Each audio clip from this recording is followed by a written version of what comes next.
Felix's POV. I squinted when something bright clouded my vision. After my eyes adjusted, I realized it was their eyes glowing that had blinded me for a few seconds. Their eyes were beautiful. The red one had flecks of royal blue, and the other one a mix of gold, red, orange, yellow, and the tiniest bit of the same royal blue. It was magical.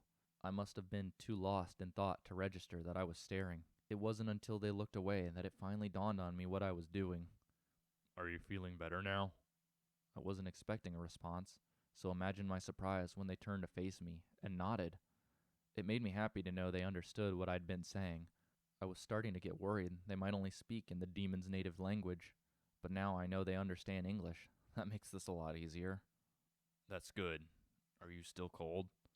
They slowly nodded again, so I grabbed a blanket from the chair beside us and wrapped it around them. Once I was satisfied, I put my arms back around their waist. Can you speak? I felt a sting of fear in my chest as their heart rate picked up. Hey, it's all right. Look at me. They were shaking and seemed close to tears again. I put my hand under their chin so they'd look towards me. If you don't want to, that's okay. If you can't, that's okay. I just wanted to know. It took a few minutes before they calmed down again, so I chanced the question a second time. Can you talk? I couldn't decipher their emotions purely from their expression, and the mate bond only allows me to feel heavy emotions, so when they didn't respond for a while, I started getting nervous. Are you physically able to talk? I finally got a shaky nod. All right. Thank you. That's all I wanted to know. I pulled them closer to me, just wanting to hold them tight. My chest felt warm and fuzzy the closer we got, and I was curious if they were feeling the same. When I was about to ask, though, Dr. Riggs entered the room, and immediately my mate tensed. With the calm environment broken, I turned to face the doctor. I have a clean gown. Would you like me to... Put it on the chair and inform Alicia of what happened. He sighed, placing the gown onto the chair before walking out. After he left, I turned back to my mate. We need to get out of that bloody gown. Do you need help changing? They pulled back a little and shook their head. Okay, let me get the gown, and I'll face the other direction. They nodded slowly, so I got up, handed them the hospital gown, and faced towards the door. It took a few seconds before I heard the moving of fabric as they changed.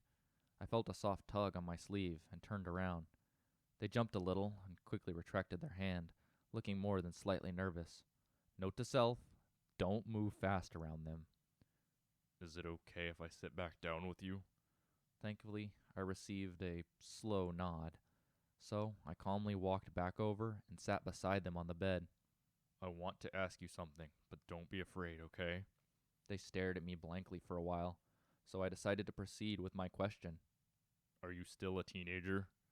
In the time they've been awake, I haven't been able to figure out their age just by mannerisms alone. When they nodded slowly, I smiled. Are you 18? I again received a nod.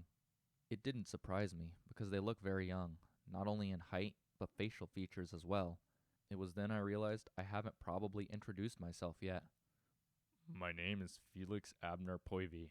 I'm sorry I haven't properly introduced myself. My heart beat faster when they gave me the tiniest shy smile. I found myself grinning like an idiot at such a little thing. Who knew little things could mean so much? I still don't know my mate's name. I stayed with him. I now know my mate is a male. All throughout the day, after explaining myself to Saya, she agreed to run things for today so I could get to know my mate. He still won't talk, but I've been able to learn things anyway.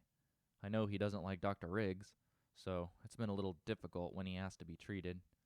It was a struggle to get him eating something. He was actually afraid to eat. Afraid of what, exactly? I'm not sure. But eventually, with much reassurance and a good amount of begging, he finally ate.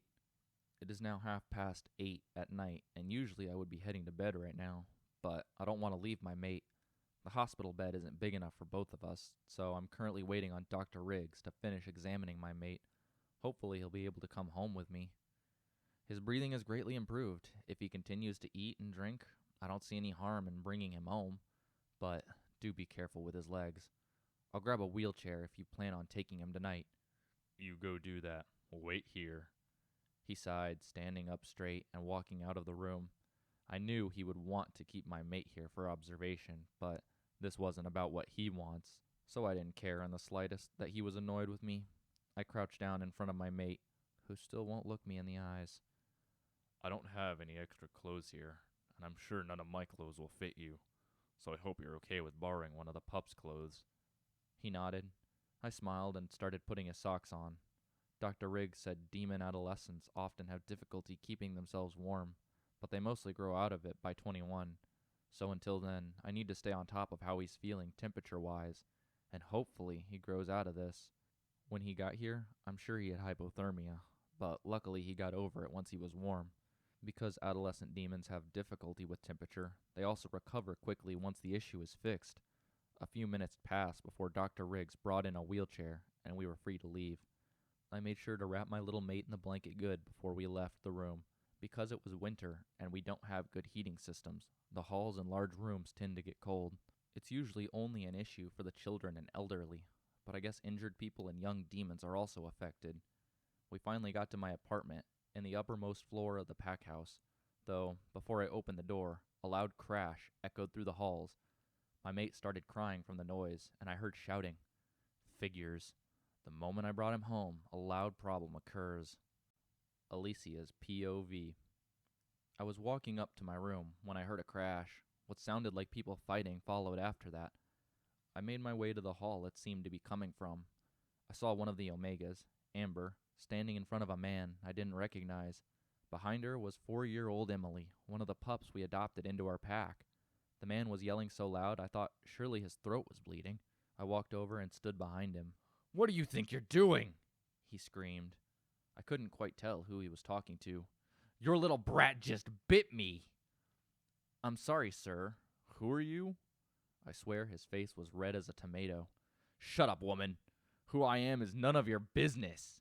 I was shocked to hear that. He's definitely not a part of our pack, because anyone with this attitude wouldn't have made it past the first test. Excuse me, how dare you speak to her that way? Do you have no manners? He turned to face me. Now I could confirm he's not a pack member. I'm in charge of all new members and getting them situated. Whoever this jackass is, I'm more than curious to find his alpha. Fuck off. This doesn't concern you.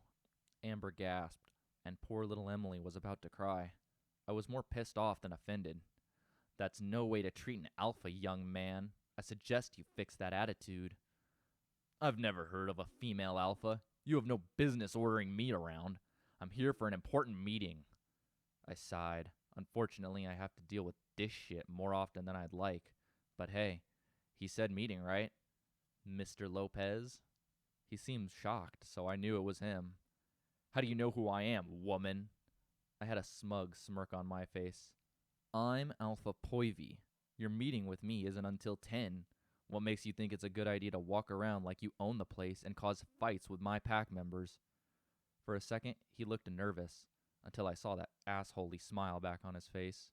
It's not good to impersonate an alpha. I know for a fact that Alpha Poivy is a man. I'll have you in prison for this felony, witch. Okay, now I'm mad. Emily started bawling her eyes out as this jackass started yelling about how stupid and incompetent I was. I was more than done with this man, and was about to call the guards when I heard the most angelic voice. What the fuck is all the yelling about?